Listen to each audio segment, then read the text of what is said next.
The cold bit through Marcus Chen's worn jacket as he stood at the bus stop, his breath forming small clouds in the December air. He'd been working double shifts at the warehouse for 3 weeks straight, and exhaustion had settled into his bones like the winter chill. But as he glanced at the woman beside him, a stranger trembling violently in nothing, but a thin blazer, something shifted in his chest. Without a second thought, he slipped off his jacket and extended it toward her. "Please," he said softly, "take this." "You're freezing." The woman looked up, her eyes red-rimmed and distant, as if she were seeing through him rather than at him. For a moment, Marcus wondered if she'd refuse. Pride, he knew, could be as stubborn as the cold. But then her shaking hand reached out, and she pulled the jacket around her shoulders with a gratitude that seemed to crack something inside her carefully. Constructed walls. "Thank you," she whispered, her voice barely audible above the traffic rushing by. Marcus smiled, though his teeth were already beginning to chatter. "No problem. I've got layers." It was a lie. He was wearing only a thin, long-sleeved shirt underneath, but the relief on her face made the deception worthwhile. They stood in silence for a few moments, two strangers sharing a bitter December evening in downtown Seattle. The bus stop's fluorescent light flickered overhead, casting intermittent shadows across the cracked pavement.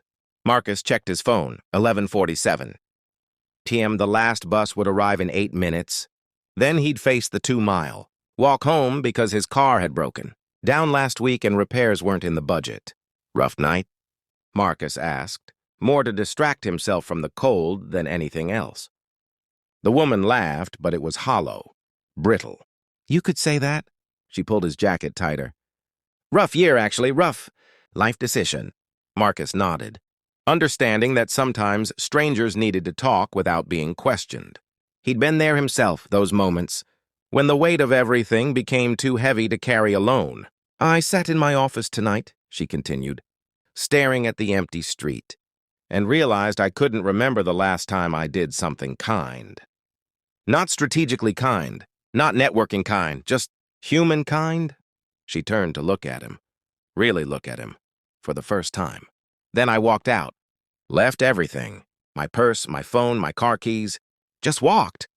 "That's one way to call it a night," Marcus said gently. "I'm Catherine, by the way," she said.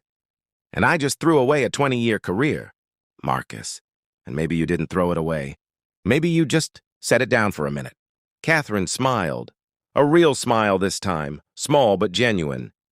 That's a generous interpretation.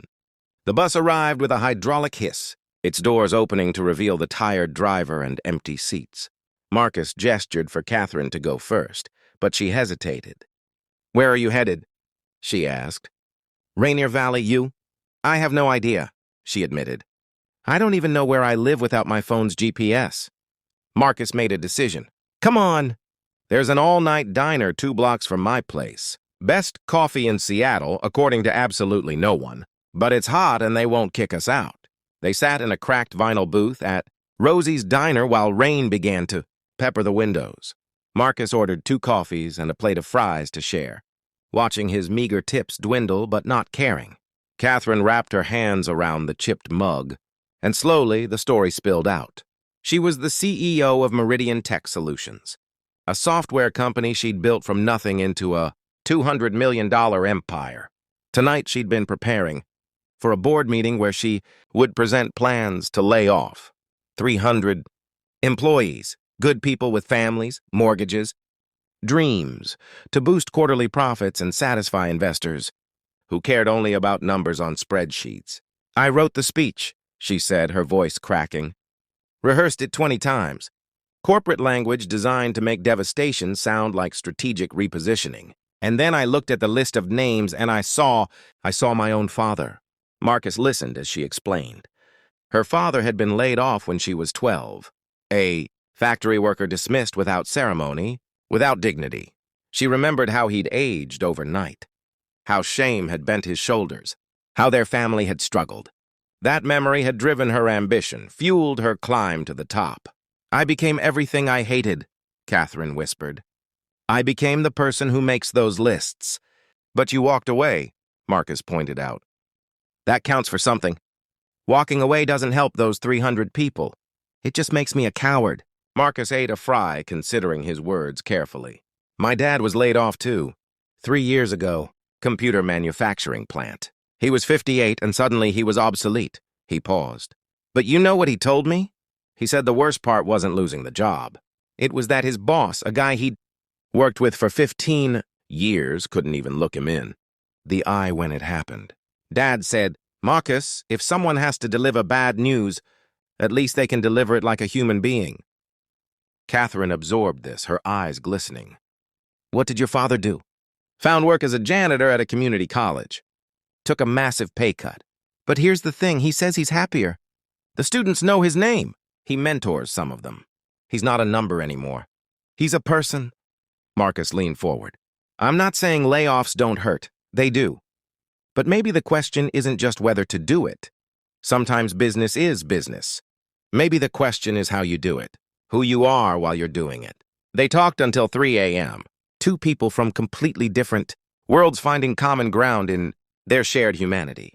Marcus told her about his warehouse job, his night classes toward a business degree, his dream of opening a community center for at-risk kids. Catherine talked about the girl she'd been before ambition consumed her, the friendships she'd sacrificed, the family dinners she'd missed. As dawn began to lighten the sky, Catherine made a decision. I need to go back, she said, but differently.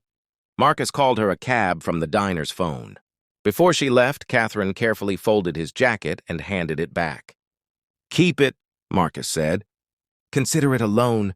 You can return it when you've figured things out. She smiled. Deal.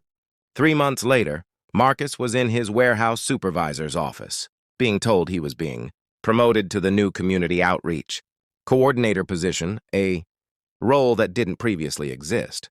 The pay was modest, but included full tuition coverage for his degree. He was confused until the supervisor handed him a business card. The CEO of Meridian Tech wants to see you, his supervisor said. They're launching some new initiative, and apparently you're part of it. Marcus sat in Catherine's office the next day, barely recognizing the woman he'd met at the bus stop.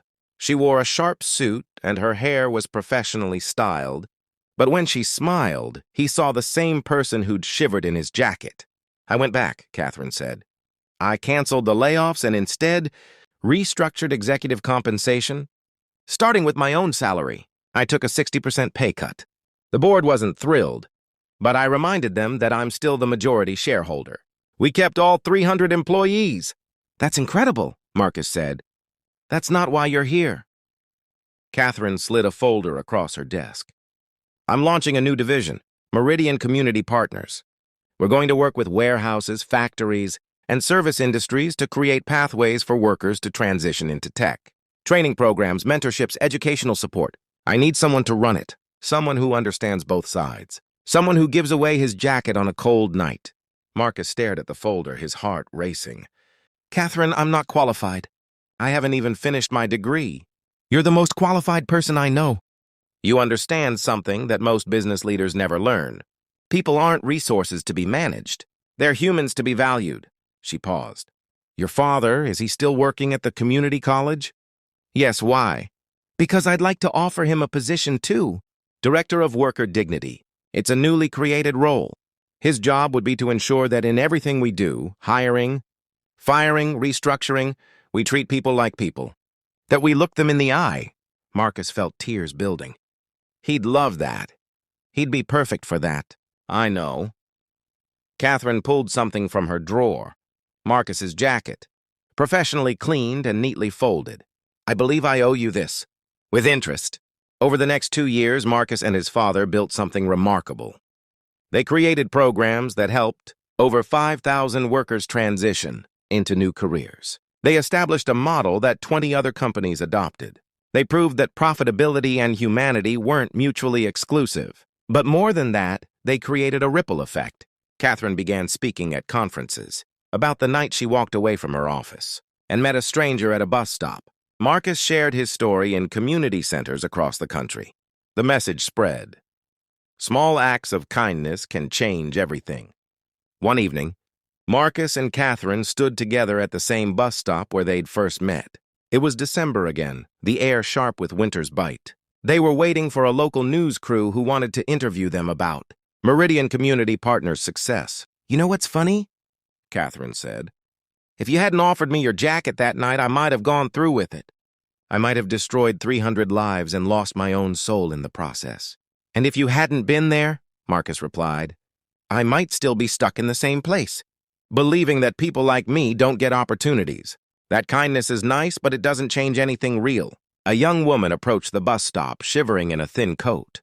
Without hesitation, Catherine slipped off her jacket and offered it to the stranger. Please, Catherine said softly, take this. You're freezing. The woman's eyes widened in surprise, then gratitude. As she wrapped the jacket around herself, Marcus smiled. The cycle continued, spreading warmth in more ways than one.